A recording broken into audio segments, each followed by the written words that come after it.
Obesidade, diabetes, pré-diabetes. Muita gente está pré-diabético e nunca acredita que vai se tornar um diabético. E se você não se cuidar, você vai se tornar um diabético sim. Por que não mudar esse quadro? Para te orientar o que é melhor, o que você pode comer, o que você pode fazer para mudar este quadro, você que é pré-diabético e é diabético, estou recebendo aqui o Dr. Marcelo Natividade, endocrinologista e metabologista. Isso mesmo, doutor? Isso mesmo. Obrigado pela sua presença, doutor. Eu agradeço o convite, viu? Pois é um assunto tão amplo, né, doutor? É e muito tão necessário, amplo, né? É muito necessário.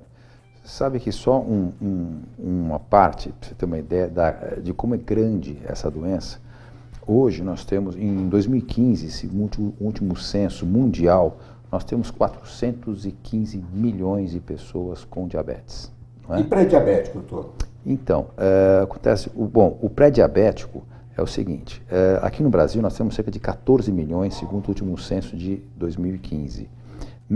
Mais da metade dessas pessoas que estão com diabetes do tipo 2, que é o diabetes do adulto, não sabem que estão diabéticos ou que serão diabéticos. Por quê?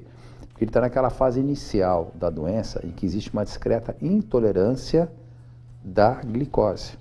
Entendeu? Como a gente pode considerar pré-diabético a partir de quanto, doutor? É o seguinte, os níveis glicêmicos de uma pessoa que não é diabética, em jejum, ela tem que estar abaixo de 100. Certo. Tá? Depois, pós-prandial, vamos dizer assim, depois de 2 horas que você se alimentou, ele tem que estar acima de 100 e menor que 125. Tá? Depois de 2 horas, no máximo até depois de 2 horas, em jejum, tá. menor que 100, tá? 100. Pós-prandial tem que estar entre maior que 100 e menor que 140.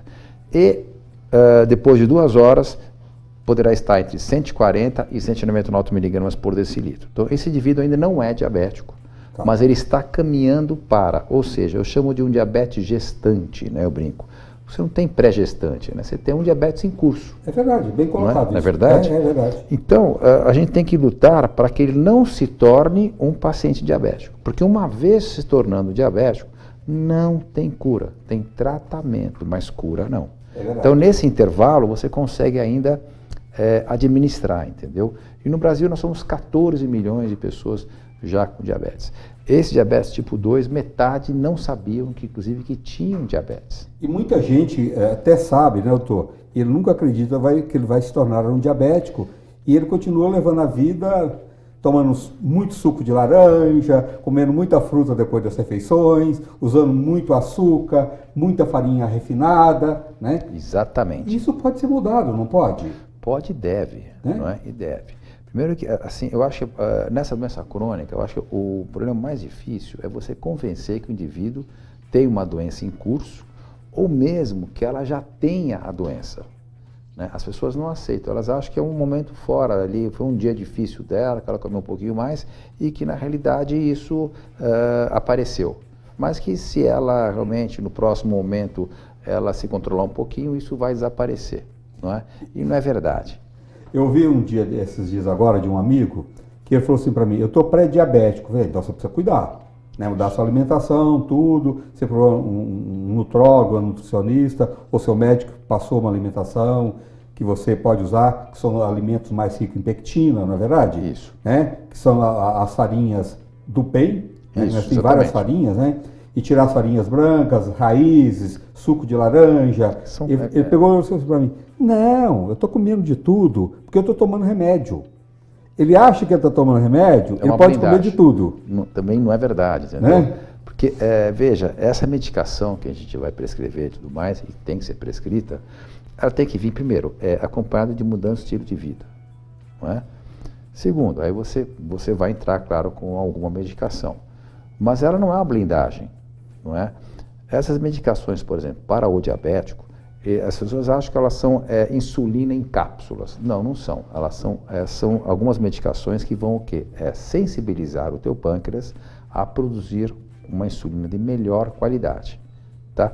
Só a parte, nós temos aquela hemoglobina glicosilada, todo mundo deve ter, quando faz o exame de diabetes, vê lá a glicemia de jejum e um examezinho chamado hemoglobina glicosilada, né, com um número em porcentagem. O que significa essa hemoglobina glicosilada?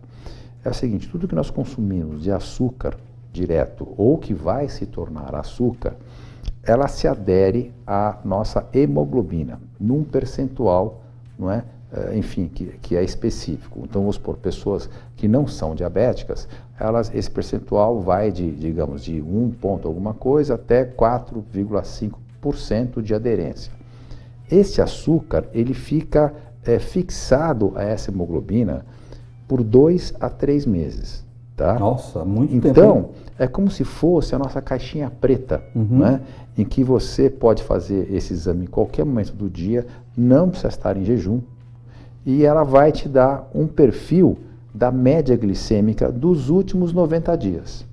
Então, vamos supor, uma pessoa considerada normal, quando essa taxa de hemoglobina glicosilada é menor que 5,6% de aderência de açúcar nos últimos 90 dias.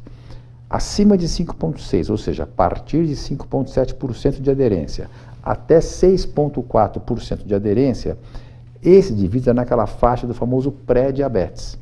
É cruel, né, doutor? É uma cruel. Doença cruel porque ela pode causar, a pessoa que não trata mais tarde, né? Ela pode perder os rins, né? Ter Sim. amputações, né? Exatamente. E várias outras patologias sérias, né, de vida. Muito. Pra você ter uma ideia, por exemplo, as amputações no estado do Rio de Janeiro, por exemplo, num artigo recente de membros, né, de pés, são 18 vezes maiores do que daqueles indivíduos que não têm problema de diabetes. Quer dizer, tem 18 chances, né, quer dizer, vezes de você perder o seu pé por ser diabético em relação àquele indivíduo que não é diabético.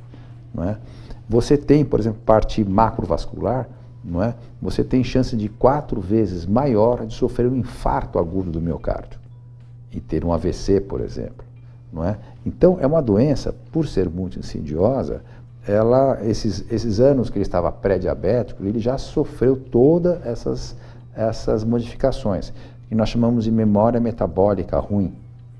Quando eclode ou diabético, ele acha que dali para frente que ele está ficando doente. Não, ele já vinha às vezes 10, 12, 15 anos para trás.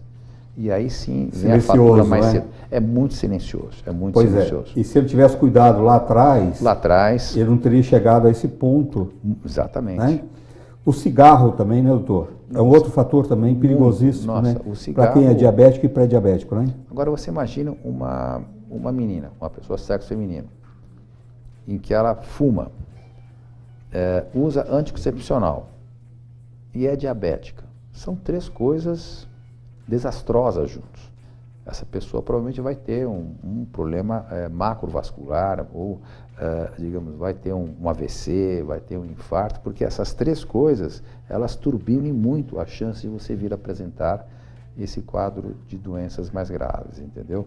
Doutor, para entrar em contato com você, marcar uma consulta, né? Ele é endocrinologista, você que está acima do peso, quer controlar sua diabetes, seus níveis também de hormônio, né? Que o endocrinologista faz todo esse tratamento, você pode ligar para o doutor e marcar uma consulta 011 5041 9922. 011 5041 9922. Qual a sua rede social, doutor? A rede social você quer o Instagram? Qual é o seu Instagram? Instagram é JM Natividade. JM Natividade. Só. Ponto. Então, tá bom? Procura o doutor. A sua vida, a sua saúde é o maior bem que você tem. Cuida dela.